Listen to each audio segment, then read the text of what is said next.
¿Qué tal? Muy buenas noches, bienvenidos a una nueva edición de Código Penal, Radiografía del Delito, el primer programa sobre casos policiales de la televisión jujeña. Buenas noches, Álvaro Tejeda, un gusto como Julio, siempre. buenas noches, ¿cómo estás? Bueno, seguimos con la temática del femicidio, ¿no? Algo que nos golpea mucho, nos duele mucho como sociedad, algo que se repite, bueno, y uno no llega a encontrarle la vuelta al asunto, ¿no? Entender por qué tanta violencia y por qué tanta violencia contra la mujer. Hoy te vamos a mostrar un crimen ocurrido en el paraje de Queta, en el departamento de Cochinoca, en 2017. Un hombre de apellido Valderrama, oriundo de la localidad de Tres Cruces, se creyó durante mucho tiempo dueño de la vida de su novia, a quien humillaba, maltrataba, golpeaba, abusaba de ella y llegó a asesinarla. Pedro Aníbal Valderrama además fue condenado a la pena de prisión perpetua, no solamente por el femicidio, sino también porque había abusado sexualmente de una persona que era menor de edad al momento de los hechos. Este es el informe.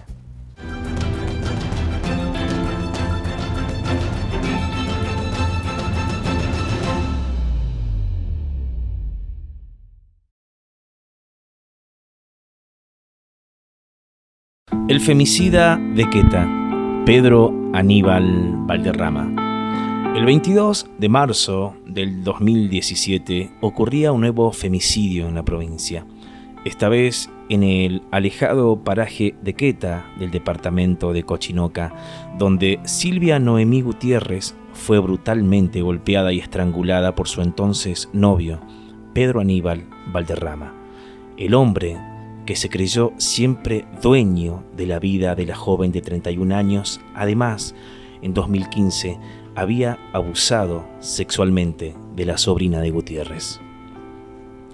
Pedro Aníbal Valderrama no residía en Queta, vivía en la localidad puneña de Tres Cruces. Era un hombre callado y de pocos amigos, pero cuando tomaba alcohol se transformaba. Se podía pasar hasta varios días consumiendo bebidas alcohólicas y perdía sus controles inhibitorios, sobre todo con su novia, a la que golpeaba, maltrataba y humillaba, además de abusar de ella. Silvia Noemí Gutiérrez vivía junto a su sobrina en el paraje de Queta. Realizaba labores de campo y muy pocas veces llegaba hasta la ciudad de Abrapampa para abastecerse de alimentos, tanto para ella como para sus animales.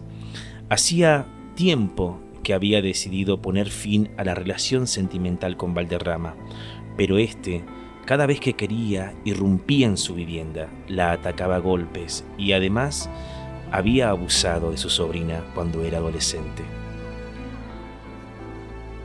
Ese 22 de marzo, Valderrama llegó a Queta, como era su costumbre, totalmente irascible.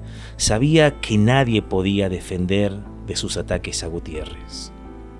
Aprovechó que estaba sola y volvió a arremeter toda su furia en contra de la mujer, con golpes de puños y patadas en distintas partes del cuerpo.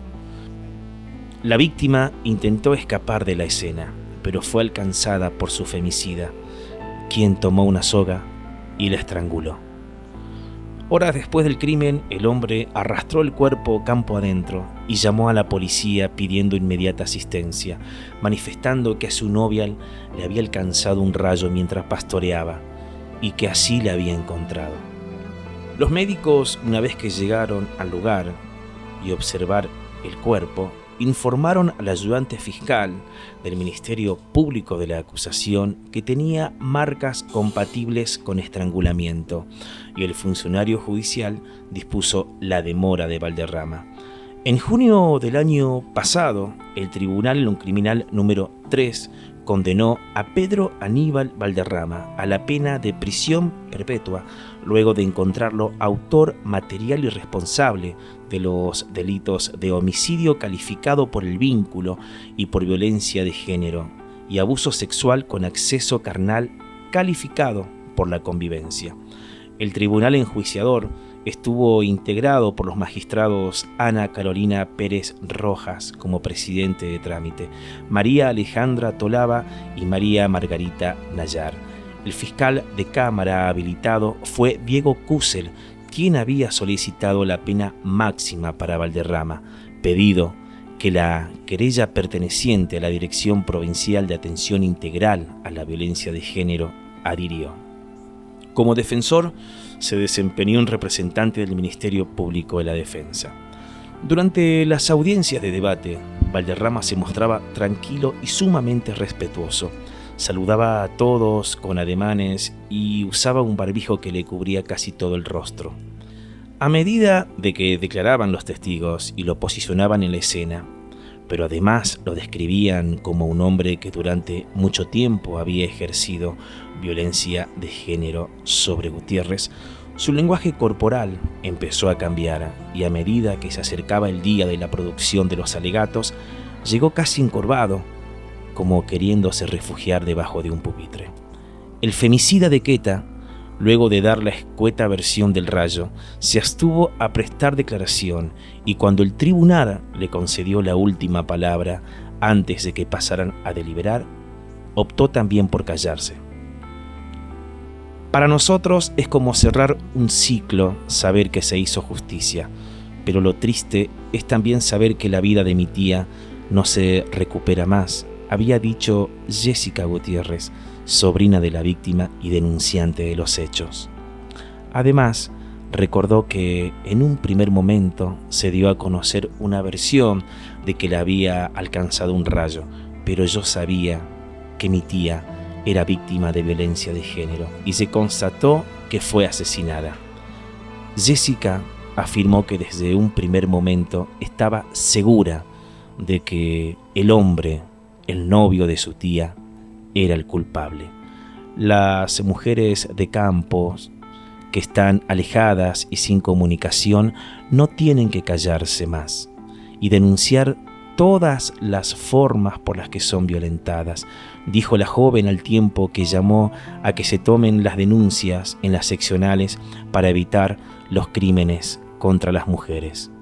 Pedro Aníbal Valderrama deberá purgar la pena máxima establecido en el Código Penal de la Nación, luego de ser hallado autor del femicidio de Silvia Noemí Gutiérrez y del abuso sexual en contra de la sobrina de la joven mujer.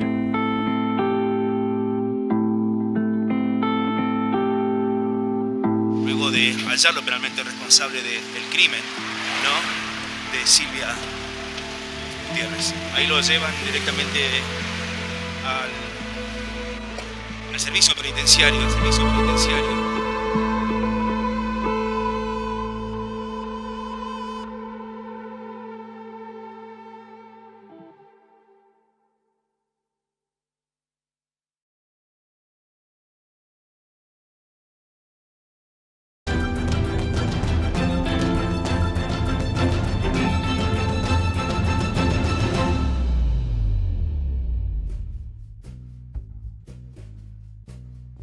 Fue uno de los primeros juicios orales durante la pandemia, durante el 2020, donde el hombre se abstuvo siempre a declarar.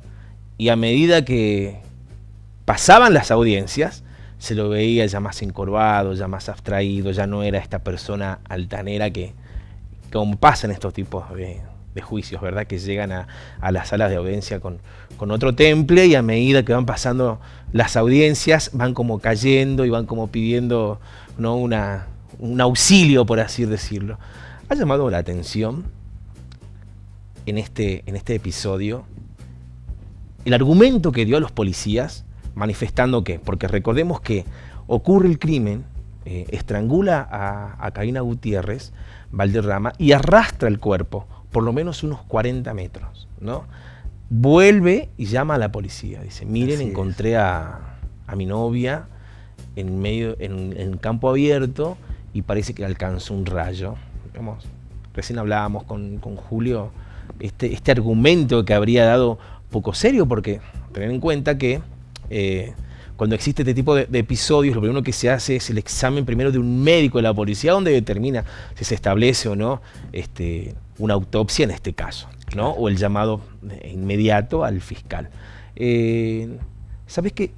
La figura de este hombre era muy, muy callada, de pocos amigos. Pero en el momento que consumía alcohol, y de esto hablamos tantas veces, en el momento que consumía alcohol, se creía dueño de todo, tenía esa euforia, pero sobre todo creía que tenía bajo control la vida de su entonces novia, que él manifestó siempre no era tan novia. Él la veía cuando a él se le antojaba y llegaba a Queta cuando él así lo disponía. Irrumpía en la vivienda, nunca pidió permiso para ingresar a la casa de su víctima, y procedían estos abusos y estos ataques que, bueno, lamentablemente termina con un femicidio más en la provincia. Yo me preguntaba si esta persona era intelectualmente normal, porque justamente llama la atención, no he visto nunca una persona quemada por un rayo, pero tengo entendido que como cualquier persona que sufre de quemaduras, es claro, ¿no? Cuando una persona sufre alguna quemadura de importancia, nada que ver con la persona estrangulada, ¿no? Así que llama la atención un poco lo que a este hombre se le ocurrió, y poner énfasis en lo que vos decís, ¿no? Cuando la persona cree que el otro ser humano es un objeto, y cuando se cree dueño de la otra persona. Porque acá hizo lo que quiso con esta pobre chica, no solo abusar de la criatura que vivía, ¿sí? La criatura que vivía con ella, sino, estas muertes que son tan anunciadas, ¿no? Y que ocurren tantas veces, Álvaro, porque sin duda el femicidio es el último escalón de una serie de actos, ¿no? Que se van desarrollando a la vista incluso de mucha gente, de muchas personas que algunas veces hasta por miedo, porque tenemos ese falso concepto de no, es la vida de otra persona, uno no puede meterse. Pero ¿cuántas historias conocemos de estas cosas tan preanunciadas que finalmente terminan consumándose, que fue el caso de este señor Valderrama? Sin ir más lejos, en octubre del 2017 ya la provincia de Jujuy registraba el 5º caso de femicidio en 90 días. También datos alarmantes, ya que en esa época del año, en ese momento de nuestra historia, ya están, digamos, todos los poderes, ¿no? Sobre todo el judicial, sumamente preocupados por estos episodios que venían ocurriendo.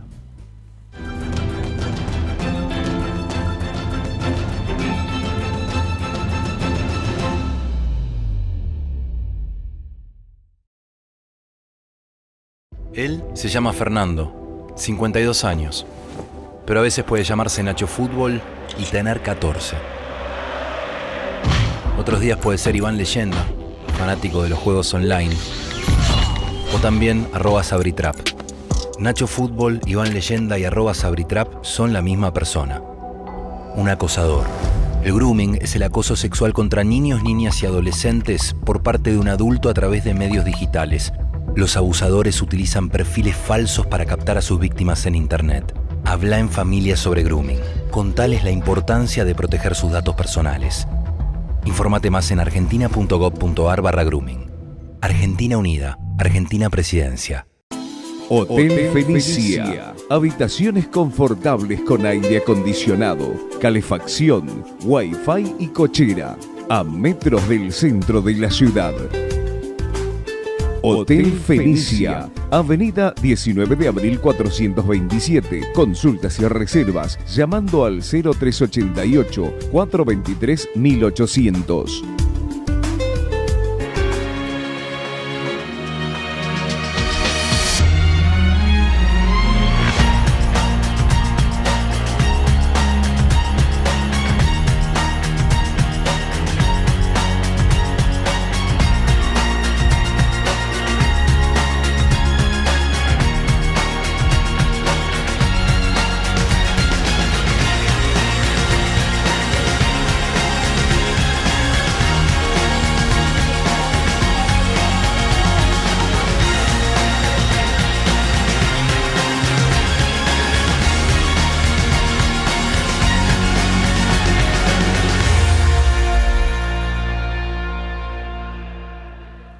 La provincia de Jujuy está inmersa en una emergencia en cuanto a la violencia de género, a los abusos sexuales y los crímenes en contra de las mujeres. Actualmente, en las salas de audiencia del 8º piso del Palacio de Tribunales, se está llevando a cabo un juicio oral y público que investiga el crimen de Zulma Valencia, en el que su expareja, Franco José Aucachi, es el imputado. Para conocer detalles de este caso y de otros, vamos a dialogar en Código Penal con la doctora Mariana Vargas. Buenas noches, doc. ¿Cómo está? Buenas noches, ¿qué tal? Muy bien, muy bien.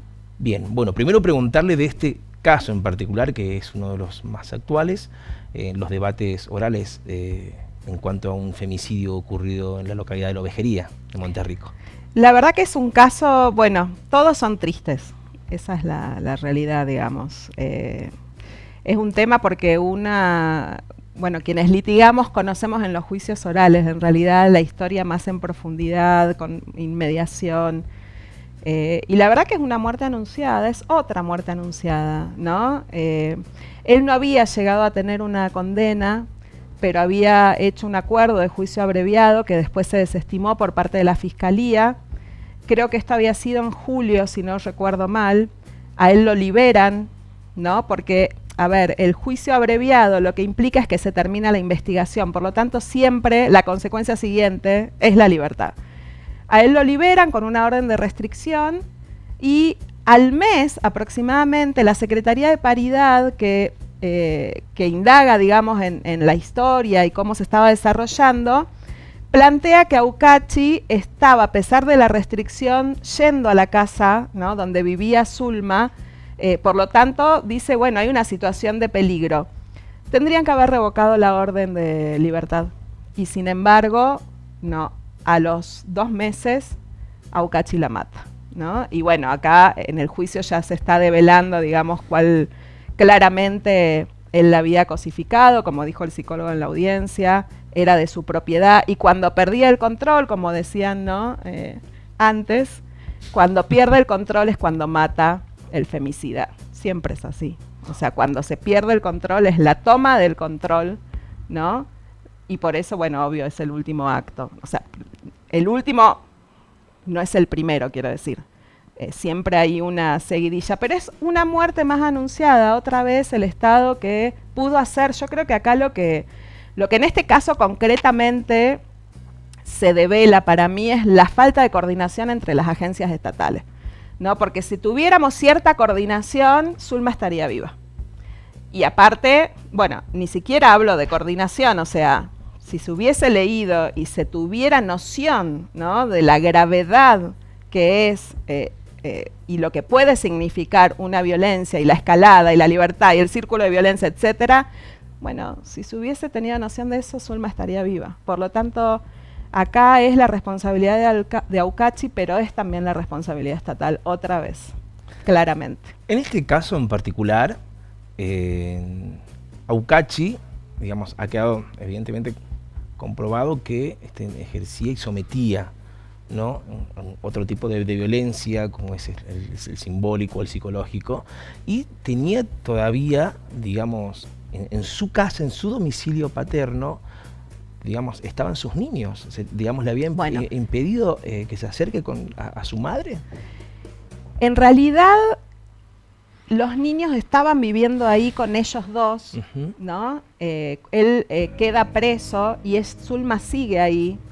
Y después, cuando él sale en libertad, pone otro domicilio para que justamente se cumpla la orden de restricción, y eso es lo que se desbarata. Y después, cuando Zulma se va por la violencia, cuando quería ir a ver a sus hijos, ahí era nuevamente maltratado y por eso no había ido. Y por eso justamente el ADN de la familia, ¿no?, paterna, como dijo la genetista que está en las uñas de Zulma, bueno, no es justamente el ADN de sus hijos, que podrían ser, digamos, sino que es de Aucachi. Y eso es una prueba elemental para este juicio que ya nos está diciendo, obviamente, que vamos a tener una condena.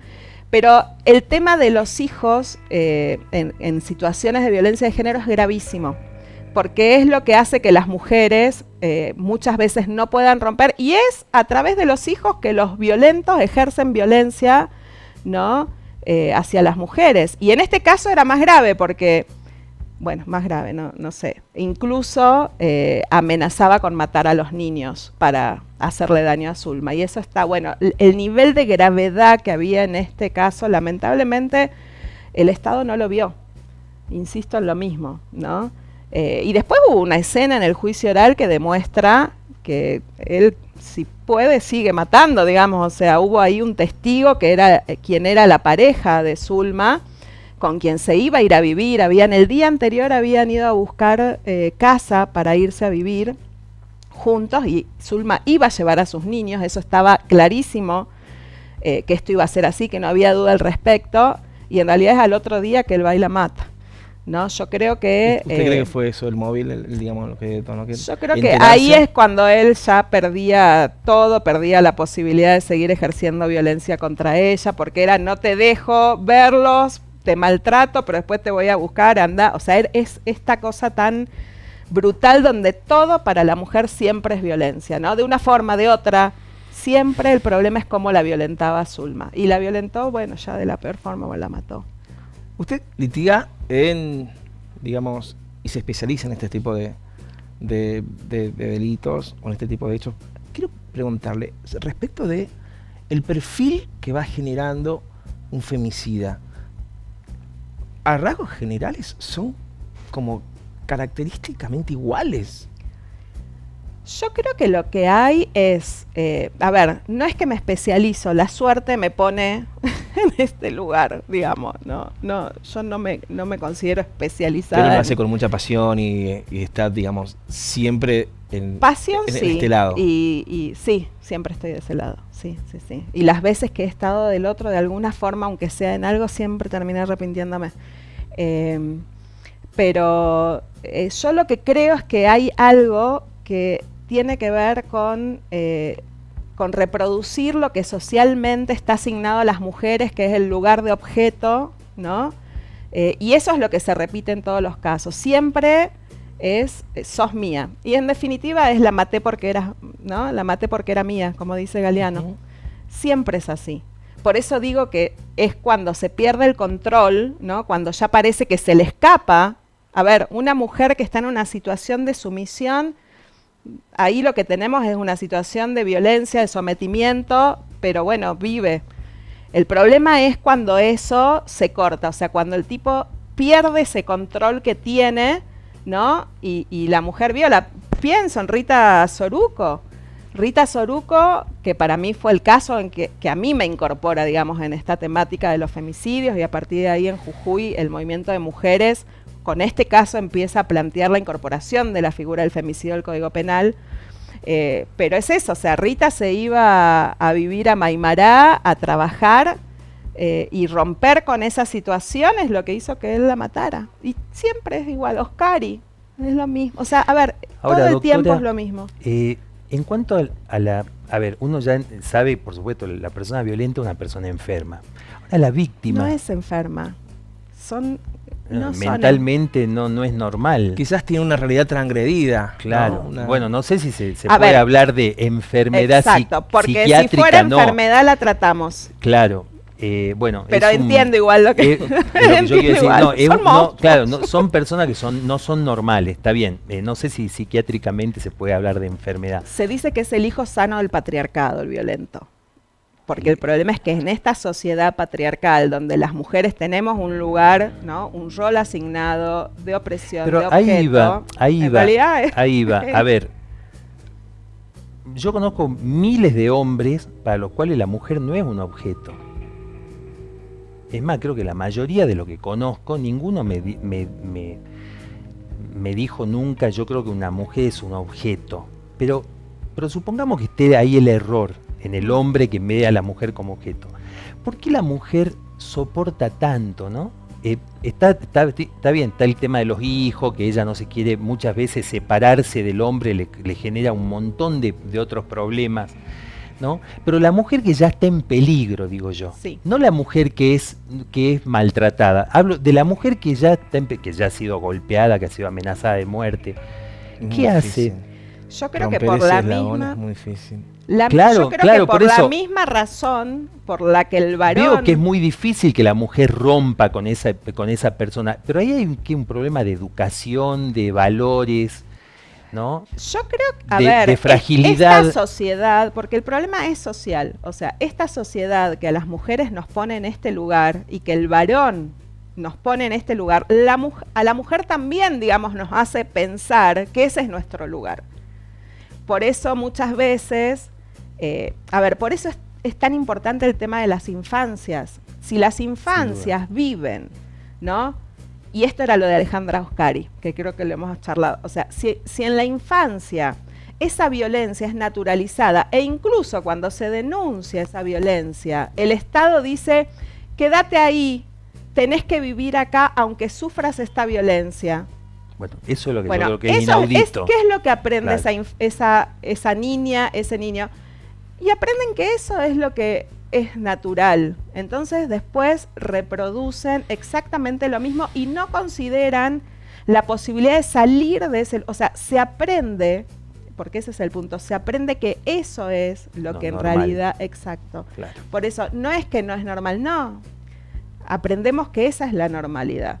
Y ese es el gran problema. Por eso es tan importante para mí que los tribunales de familia entiendan, que es lo que no logramos, que ser testigo de violencias para niños y niñas es aprender, ¿no?, lo que después van a seguir reproduciendo. Entonces, si la justicia legitima esas violencias, no resguardando a niños, no resguardando a mujeres, porque digo, volviendo a lo anterior, el tema de tener hijos con un violento es algo gravísimo para la mujer y para los hijos e hijas, ¿no? Porque ahí está en qué intervención, y hoy no se resguarda a los niños y niñas de las violencias machistas. Si la mujer, por ejemplo, en estos casos, depende económicamente del hombre, ¿qué puede hacer la justicia? O, a ver, pregunto, ¿no? Para decir, bueno, sí, sepárate, pero y bueno, ¿y cómo sigue la vida de esa persona si no tiene medios económicos para subsistir, bueno, por ejemplo? Ese es el ¿Cuál tema. sería la solución? Bueno, está el tema que siempre hemos planteado del subsidio. Hoy existe un subsidio, pero es solo por algunos meses, que es el programa Acompañar. Pero esto no está al alcance de todas. O sea, ahí hay una situación grave. Mira, ayer justamente, antes de ayer, me vino a ver una chica que la mandé directamente, digamos, a ver al consejo para ver el tema del subsidio y para ver el tema de que ahí gratuitamente le dan todo, porque yo, digamos, puedo cobrar por Pero ahí igual solo hay los personas que no aportes, tienen pero nada, exacto. claro, Entonces dije, bueno, anda ahí, y si no resolves, volvés. Hoy le digo, ¿cómo te fue? Me dieron turno para el 29. Me acaba de mandar los papeles. O sea, ¿y qué hacemos? O sea, hasta el 29. ¿qué hacemos? O sea, esa es la gravedad. O sea, entonces, y el subsidio que ella necesita y hay hoy tantos para subsidios resolver. para todo, ¿cómo no va a haber subsidios Bueno, para estos casos? No entendemos la gravedad del problema. Y el daño es infinito, o sea, justamente. El daño es infinito. En esa parte, decir que el daño psicológico de una víctima de violencia de género va a llevar mucho tiempo poder sanarse, como se dice, pero suponte en un hecho de femicidio, más de 50 niños hoy por hoy en la provincia han quedado huérfanos. Están, digamos, no sé si algunos de ellos pertenecen a algún programa, hay algún acompañamiento, pero estadísticamente hay más de 50 niños que han quedado sin su mamá por, digamos, el acto de un hombre que, bueno, lo que hablábamos recién, lo que conversaban, tiene una realidad transgredida, un violento que quizás esto, ¿no? En el paso a paso, el último hecho consumado como el crimen, pero que ya venía ejerciendo violencia y todo tipo de violencia anteriormente con su pareja, con su expareja. Y mira, yo conozco algunas situaciones. Conozco alguna situación de niños que quedaron con la tía paterna y que la tía los obligaba a ir a la cárcel a ver al padre femicida. Ese es una historia.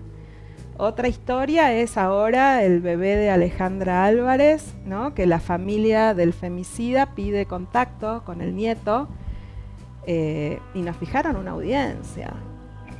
O sea, a ver, yo digo más allá, puede no haber complicidad en el crimen, pero el punto es que después esa familia, por lo que les tocó en la vida, al margen, digamos, de lo que uno pueda pensar, están pagando al abogado del femicida, quieren negar, creer.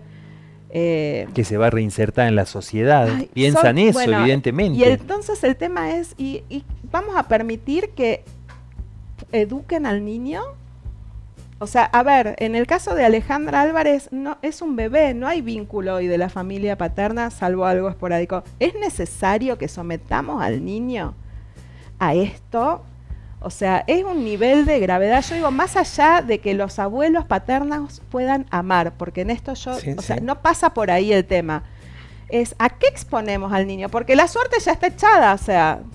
Pero igual, en este punto, es importantísimo que lo haya mencionado, doctora. Mire, y esto también pasa con los jóvenes menores de edad acusados de femicidio, en el caso Yara y en el caso Cecia, donde la Fiscalía solicitaba que estos menores de edad se han apartado del lugar porque evidentemente han fracasado, digamos, por el cuidado, en la educación, en los valores, para que una persona, digamos, llegue a cometer este hecho. Imagínate, en este caso, hablando del caso de Nair, que la familia pida, digamos, mantener vínculo con una persona o educar a una persona que...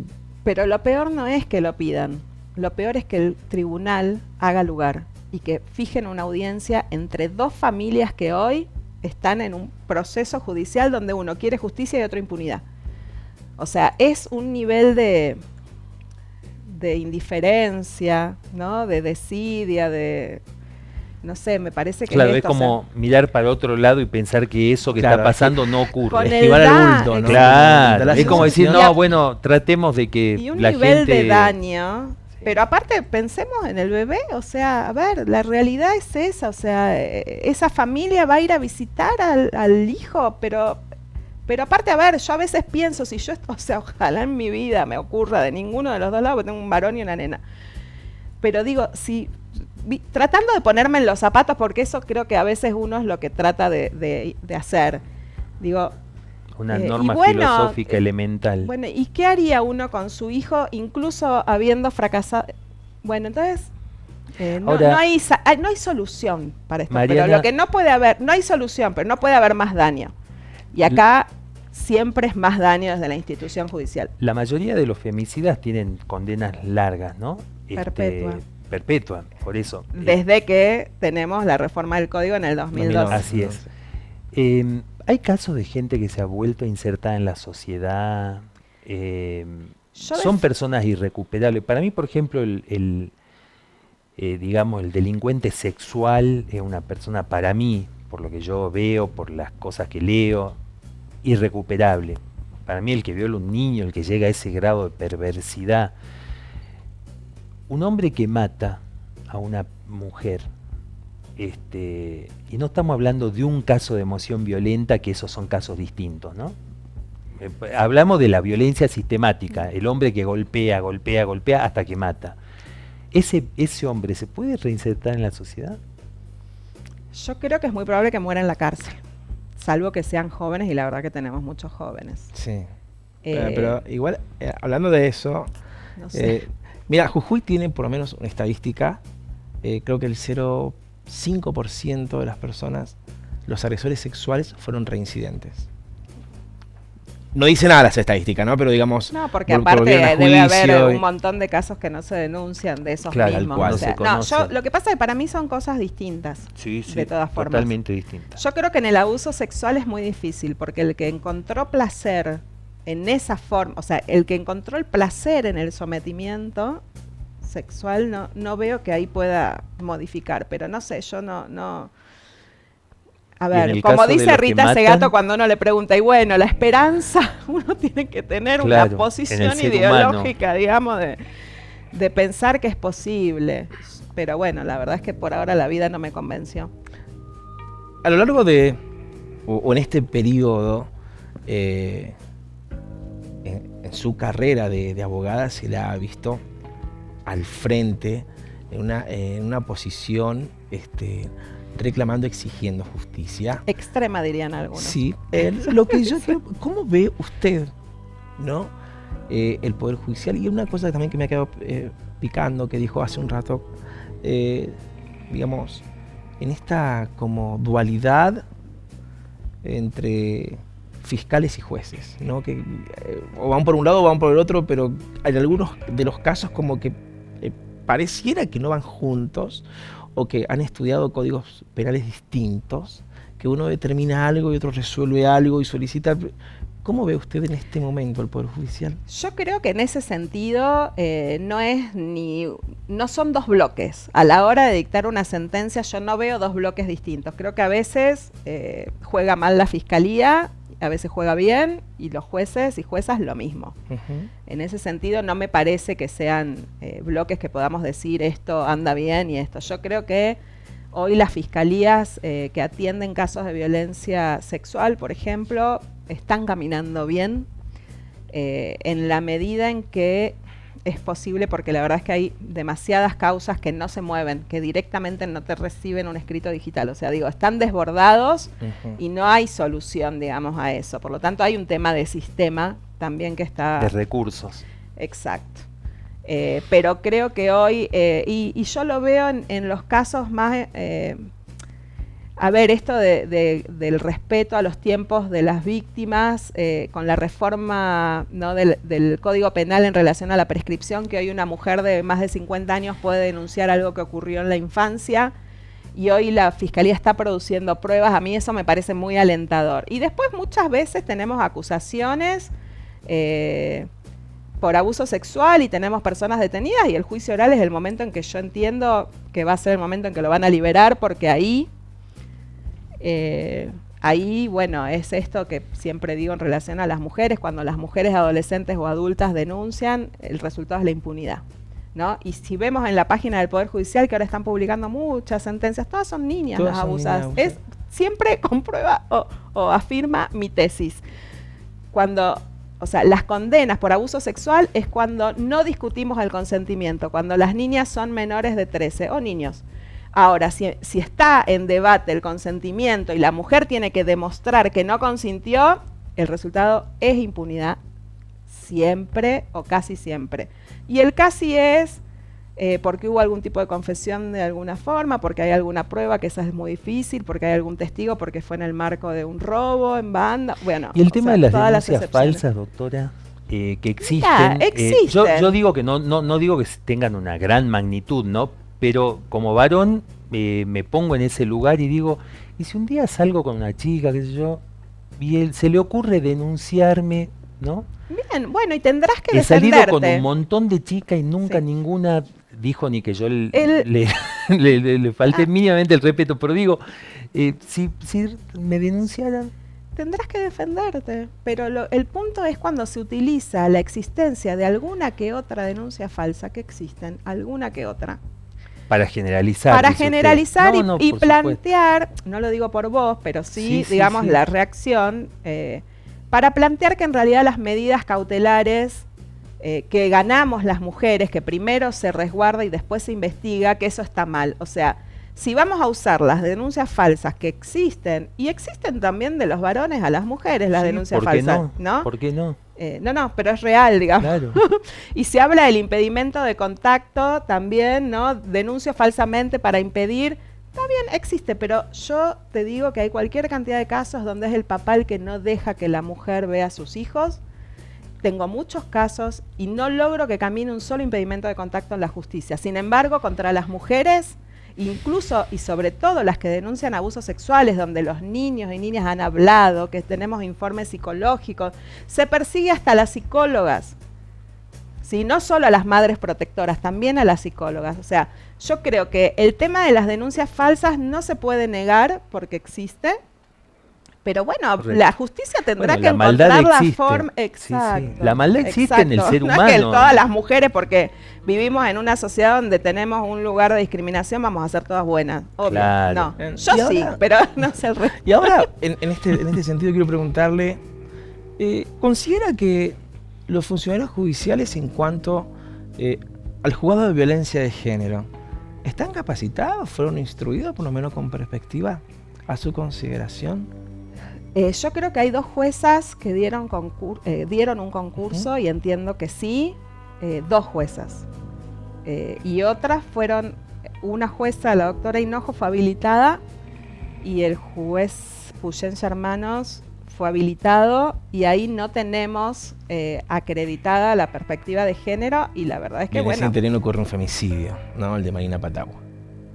Exacto, y por eso le planteamos el jury. Ahí en ese planteamos la denuncia para iniciar el jury. En ese archivo que se decidió fue interesante el voto. Fue un voto el doctor del campo con el doctor Eckelmeyer, que plantearon que los femicidios no se pueden evitar. Entonces, si estamos con un código procesal penal que dice que se puede liberar, listo. Entonces, ahí no entienden la perspectiva de género. En cambio, el otro voto que igual plantea el archivo, pero me parece que es muy bueno, de la doctora Rosenblum, y ella plantea que en realidad está claro que fue un fallo dogmático, ¿no? Que había que haber visto que el círculo de violencia ya estaba, digamos, planteado, y que lo dogmático tuvo esta consecuencia. En realidad, tener perspectiva de género, sobre todo un juzgado especializado, un juez especializado en eso, tiene que tener obligatoriamente, porque si no terminamos con esto. Es una muerte que se podría haber evitado. Más allá de que plantea que igual no correspondía el jury por esto, pero me parece que arroja luz, y yo por eso digo, no son bloques, hay que ir viendo, y creo que en el Superior Tribunal de Justicia también a veces tenemos sentencias que queda claro que no se entiende mucho, ¿no? Por ejemplo, aquel fallo que decidió con un solo voto en contra, que había sido el doctor Vaca, me acuerdo, pero en ese fallo se planteó que el juzgado especializado en violencia tenía que entender todas las violencias habidas y por haber, o sea, no entendemos la especialidad de la violencia de género, y da lo mismo, entonces daba lo mismo que un varón, y hoy da lo mismo, que un varón vaya a denunciar violencia de género, ¿no? que una mujer, y no entendemos lo que es la violencia de género. A ver, el problema es el ejercicio del poder, ¿no? Y el problema es cómo el Estado le pone límite a ese poder del varón en esta sociedad y nos garantiza un mayor margen de libertad a las mujeres que no la tenemos. Nosotras no tenemos libertad de ir en un colectivo porque está el que te va a acosar, ¿no? El que se va a masturbar adelante tuyo. El otro día con una nenita, siempre lo cuento, el primer día que volví a su casa en colectivo, una nenita de 4º grado, el primer día subió al cole y era un varón masturbándose al lado de ella. Entonces, esa es nuestra vida. Y esta es nuestra vida, es mi infancia, es la de cualquiera de nosotras que subimos un colectivo, un tren, ¿no? Que tenemos que cruzar, ir de noche, o sea, nuestro temor es que nos violen, no que nos roben. Bueno, entonces, el tema es, esa es la violencia de género. Es lo que sufrimos las mujeres por ser mujeres. Eso no significa que no existan otras violencias. Y es una sociedad en descomposición. Claro, o sea, un hombre violentado por su pareja no sería violencia de género. Y no, porque ahí no hay un ejercicio del poder, claro, ¿no? En esta sociedad desigual. Claro. Entonces, para nosotras el problema es cómo cambiamos esta sociedad. Y voy a lo que vos decías en relación a los varones. Y yo creo que hay muchos varones que quieren cambiar esto. Tienen que renunciar a ciertos privilegios que no tienen que ver con el abuso. O sea, no tienen que ver con el privilegio de que van a la casa y las tareas de cuidado las tiene la mujer, ¿no? Que la que cocina y lava es la mujer, la casa. Bueno, en un programa me quedo tranquilo porque yo la veo un montón de veces, fui niñero muchas veces, así que ahora acabo de aprobar el test que me en una pero claro, es eso, es renunciar a esos privilegios. Bueno, lavar los platos, creo que miles de hombres ayudan en las tareas de la casa. Bueno, pero supongo. no es ayuda. No es ayuda, claro. No es ayudan. Ahí estás reproduciendo el mandato patriarcal. Exacto. No, claro. Yo digo ayudan porque, por ejemplo, me pasó de convivir con... No, me pasó con la mamá de mi hija no tenía trabajo, entonces, bueno, obviamente yo laburaba todo el día, entonces, bueno, no tengo ningún problema en lavar, en ser niñero, todo, pero obviamente que si vos trabajás todo el día y la otra persona no trabaja, supuestamente...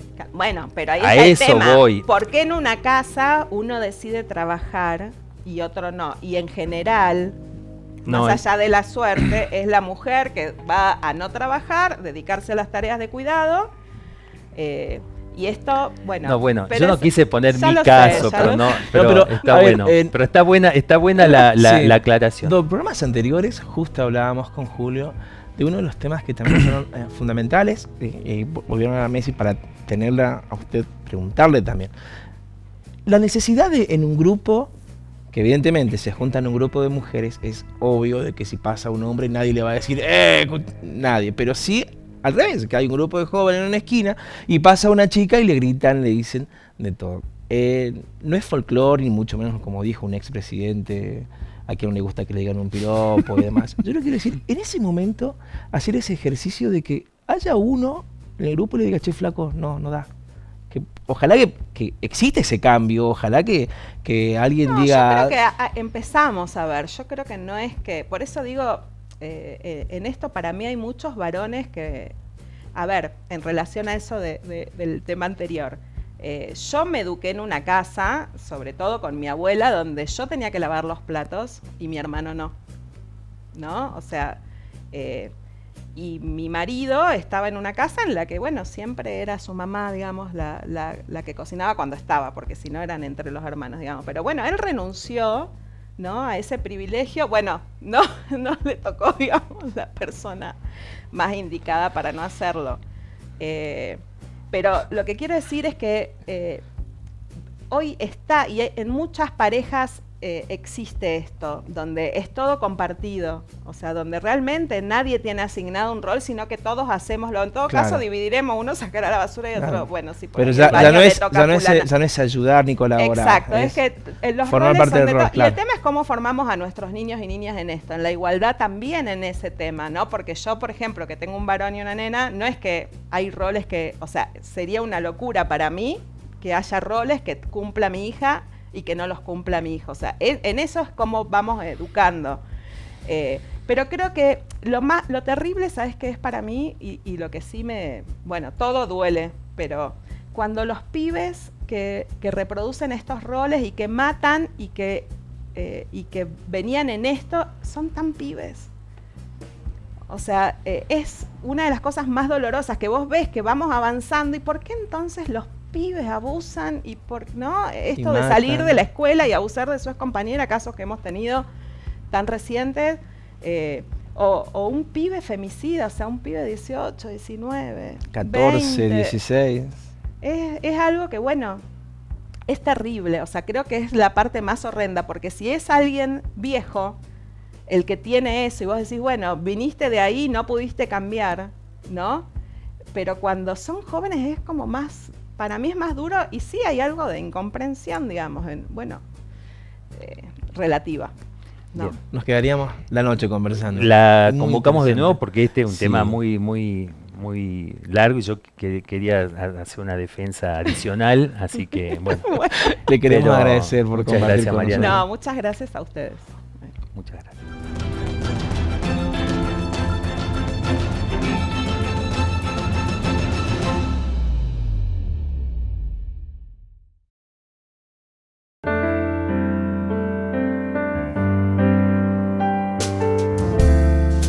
Holding back the years, thinking of the fear I've had so long.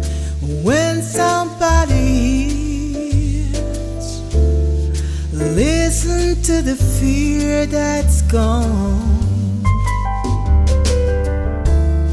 Strangled by the wishes of Peter, hoping for the arms of Mater. Get to me the sooner.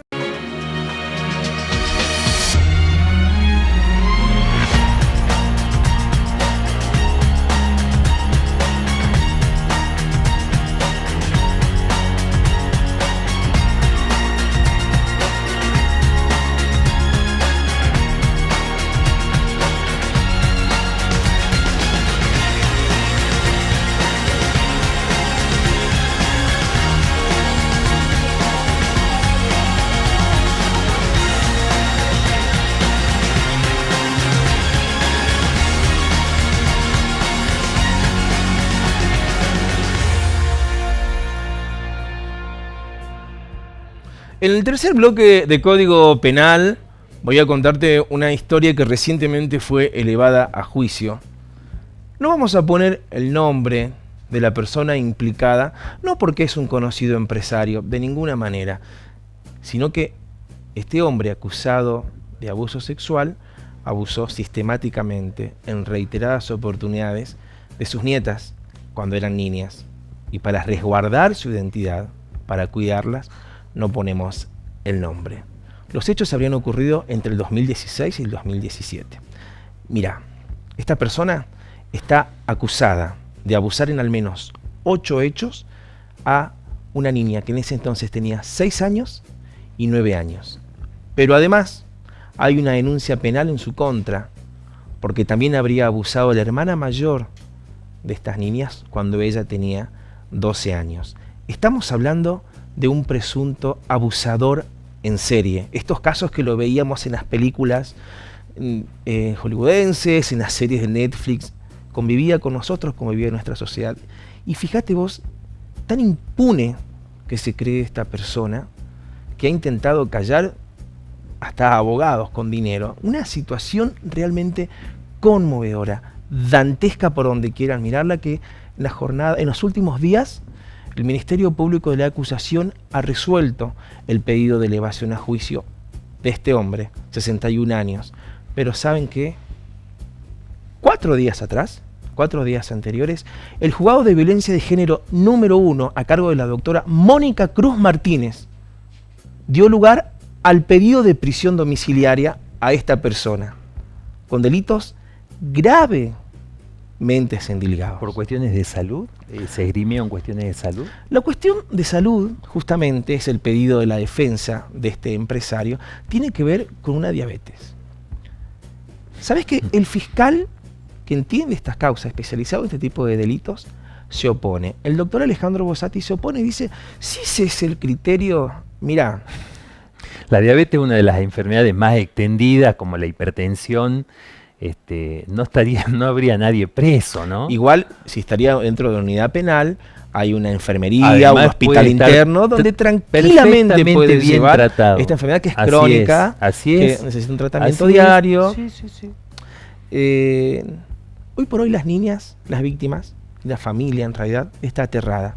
Las que tienen que encerrarse son ellas. Las que tienen que estar ahora bajo un cuidado, porque la prisión domiciliaria significa que va a estar en una casa con acceso a internet, con acceso... Hablo de internet porque a través de las redes sociales, y antes que surja la detención de esta persona, las acosaba por mensaje a sus propias nietas. Una situación tremendo, terrible.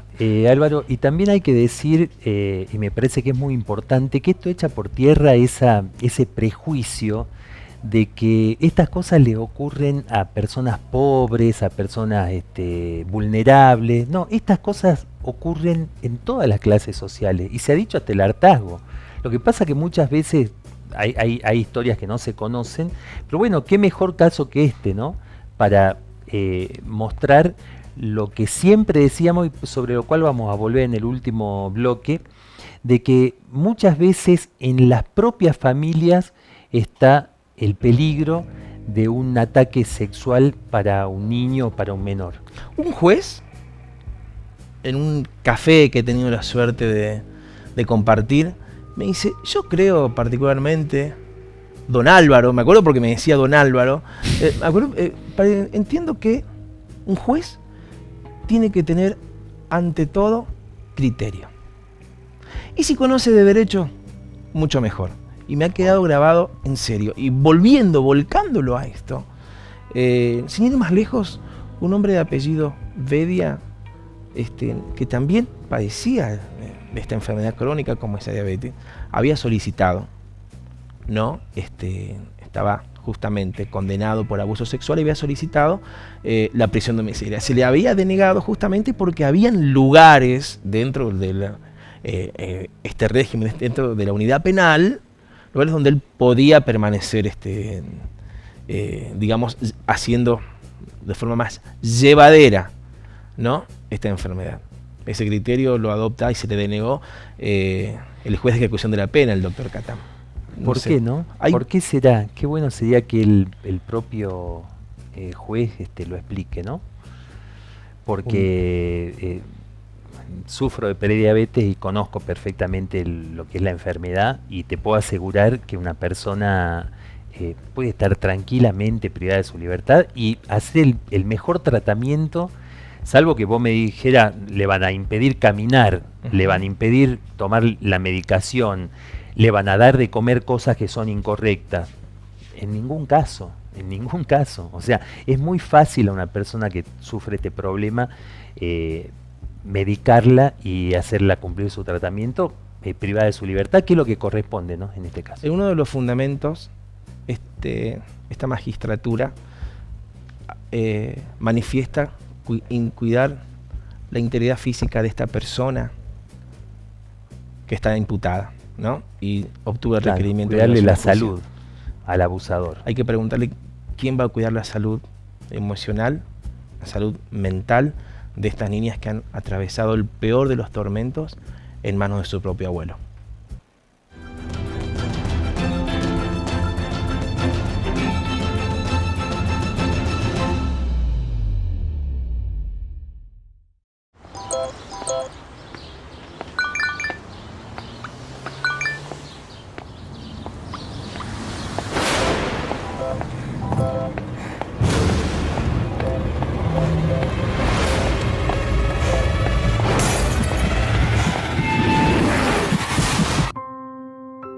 Si te controla, no es amor.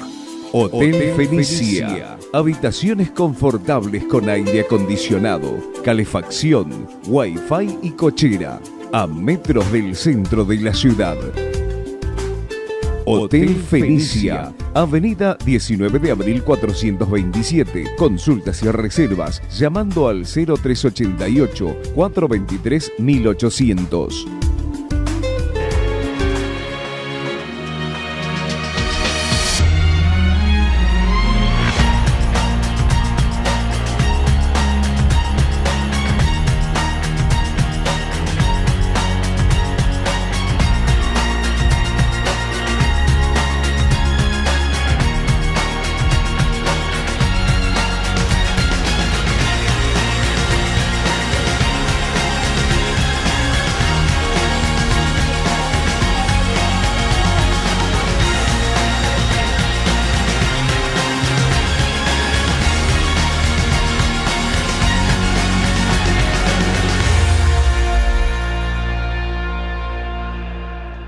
Último bloque de Código Penal.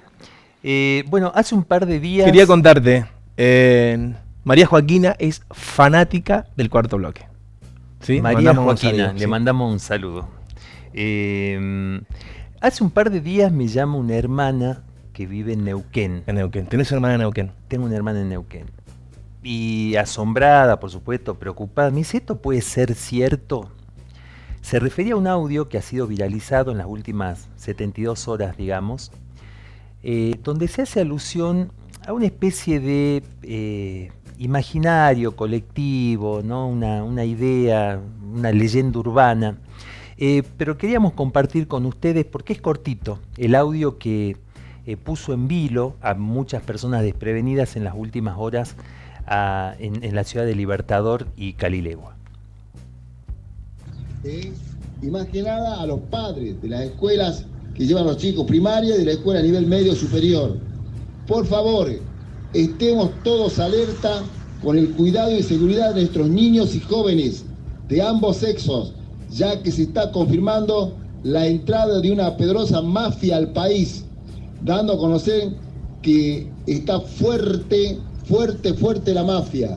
Se dedica al tráfico de órganos, ya que los informes de los últimos días han sido niños desaparecidos entre 12 y 14 años de edad, y quienes en algunos casos ya fueron encontrados estos pequeños sin vida y con características de extracción de órganos de sus cuerpos, ya que se encontraban abiertos de la parte del abdomen y totalmente vacíos por dentro.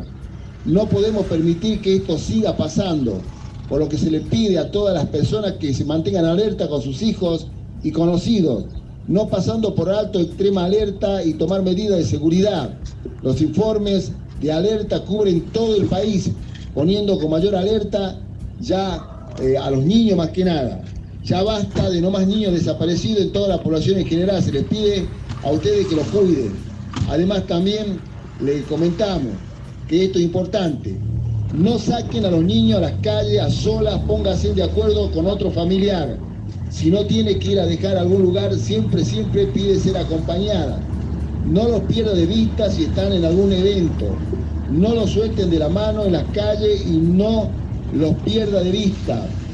Llegue puntual a traer a su hijo a la escuela, porque hay unos padres acá en Cairegua que los chicos salen a las 5:15 y están llegando 6 menos 20, recién están llegando a la escuela, los chiquitos de la sala de 3, de 4 están esperando ahí afuera, pobrecitos, y hay un terrible miedo de que se lo lleven.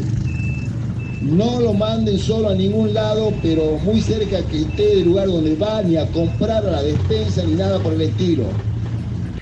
Bueno, este audio sería presuntamente de un conocido locutor del Libertador General San Martín y Calilegua, que yo digo, si es él, si es este comunicador que todos presumen y dan por sentado, porque muchos lo conocemos, yo a simple oído, cuando escuché la primera vez el audio, pensé inmediatamente en esa persona, digo que es una cosa de una gran irresponsabilidad, ¿no? No deja de ser un audio educativo porque muchas de las cosas que dicen son correctas. Es verdad, hay que dejar el teléfono celular, le digo a los papás, ¿sí? Y vayan a tiempo a dejarlo a los niños y a retirarlo. Es verdad. Muchas historias que él un poco anticipa han ocurrido. ¿Cuántas niñas han ido a comprar solas? Esta chiquita Yara fue a entregar un trabajo práctico de la escuela. O sea, me parece, por un lado es muy educativo porque es verdad. El ejemplo que Álvaro contó en el bloque pasado demuestra que hay que ser muy cuidadosos y estar muy atentos con los niños en toda circunstancia. Ahora bien, lo otro sí vale aclararlo, ¿no? Porque hablo de irresponsabilidad. No existe ningún caso, por lo menos que yo lo investigué ni Argentina ni en ningún lugar occidental. Digo occidental porque por ahí en alguna dictadura donde a una persona la secuestran y le sacan los órganos. No hay ningún caso, Álvaro, de una persona que haya aparecido ni niño ni adulto sin los órganos, ¿no? Esto es una leyenda urbana. Como el viejo de la bolsa, como... No sé. Además, yo te hago una pregunta. Si vos si vos tenés una suficiente estructura para secuestrar, operar, sacarle los órganos y hacerlo desaparecer, no lo vas a soltar por ahí, lo vas a dejar por ahí. O si tenés esa estructura, roba un banco. Claro. No sé. A ver, ¿de dónde nace la leyenda urbana? Eso sí te cuento. Sí. Bueno, ¿sabés qué? Esto de que aparecían personas desolladas y demás, sí, debe tener 20 o 30 años de esta animosidad, de esta historia en las ciudades. Sin ir más lejos, hace 4 años, en 2017, en la localidad de Mendieta, 4 graciosos a bordo de una Traffic blanca, esto ha pasado y una persona detenida, intentaron, mientras se filmaban, digamos, recrear el supuesto rapto a una adolescente. ¿Sí? Claro, quisieron hacer como una broma de mal gusto. Estamos en una Traffic blanca polarizada. Las famosas Traffic blancas, sí. Sí, terminaron detenidos, por supuesto, por generar este tipo de episodios en la vía pública, ¿sí? Volviendo un poquito a este tema en particular, vos sabés que no es ni el primero ni el último audio de las características de, bueno, por supuesto, uno de este lado dice, bueno, pero espera, no se chequeó ninguna fuente, digamos, se mandó como diciendo, atención, que están matando niños. Como así, chancho claro, a la batata. Digamos, eso es lo que a nosotros que laburamos de este lado, que tenemos este lindo oficio, como que nos pareció como... Y la desesperación por la primicia, ¿viste? Esa gente que dice, yo quiero ser famoso, yo quiero decir algo que pase a la historia, y largarse así, la mafia está fuerte. Hay muchas mafias en la Argentina y gozan de muy buena salud. Sí. Y no son tan fuertes, le digo. No sé si esto, pero, ¿sabés qué? ¿Sabés cuando Cuando se habla de tráfico de órganos, Álvaro, se habla de personas que voluntariamente comercializan un órgano, que eso está prohibido por la ley.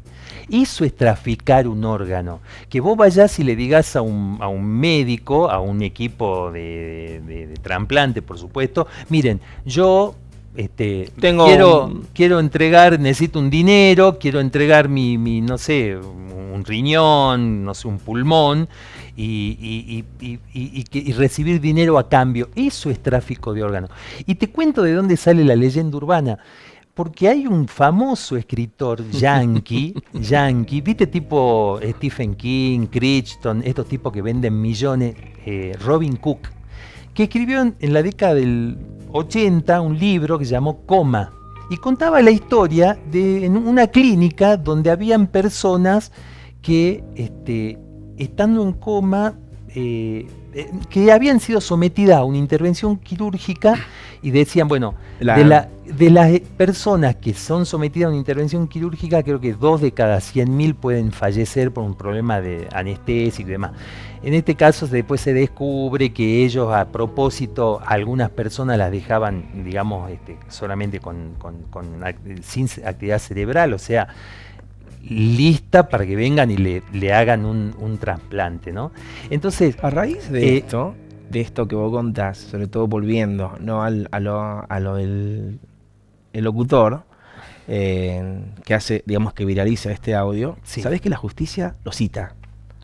Y eso es lo importante. Qué bueno que haya ocurrido esto, que eso me lo contaste hoy. A ver, digamos. Maestro, venga y cuénteme, deje de mandar el audio y cuénteme qué es lo que sabe de esta mafia fuerte que anda secuestrando niños. Y ahí dice el locutor, bueno, mire, yo la verdad... Me lo contaron. Me contó ahí la prima de la vecina del hermano del plomero que venía a la casa de cuando alquilaba. Y a mí me pareció importante y sí, es decir, alertar a la población. Volviendo a esto, digamos, no hay ninguna alerta de ningún tipo, como lo dijo recién Julio, no, digamos, es muy improbable que ocurra ni acá ni en ningún lugar del mundo este tipo de situaciones, pero como vos lo dijiste, generan conmoción, porque mucha gente desprevenida, insisto, ¿cuántas veces hemos hablado de esta fantasía de que un mayor de edad aparece en una bañera con hielo, porque así lo cuentan, dicen que así sería el trasplante casero, ¿no? Y está ahí y se mira y tiene, esto lo hemos visto, hay películas al respecto, por eso digo, no ocurre, señores, no ocurrió nunca. Dios quiera que nunca ocurra. Pero de todas formas, llegará un día, claro. Igual, estemos alerta con los niños, por favor, porque hay monstruos capaces de dañarlos. Y no pertenece a la mafia, nada. Se muestran como cualquier persona sociable, a la mafia amable, regalan caramelos y todo. Y la verdad, hay una sociedad contaminada por este tipo de episodios que realmente en eso sí tenemos que tener sumo cuidado. Esto ha sido todo. Gracias, Álvaro. Nos reencontramos el viernes que viene a partir de las 10 de la noche en la fanpage de El Tribuno de Jujuy o en el canal de YouTube del Diario de la Gente Bien Informada. No te olvides que también Código Penal se repite todos los domingos a partir de las 10 de la noche.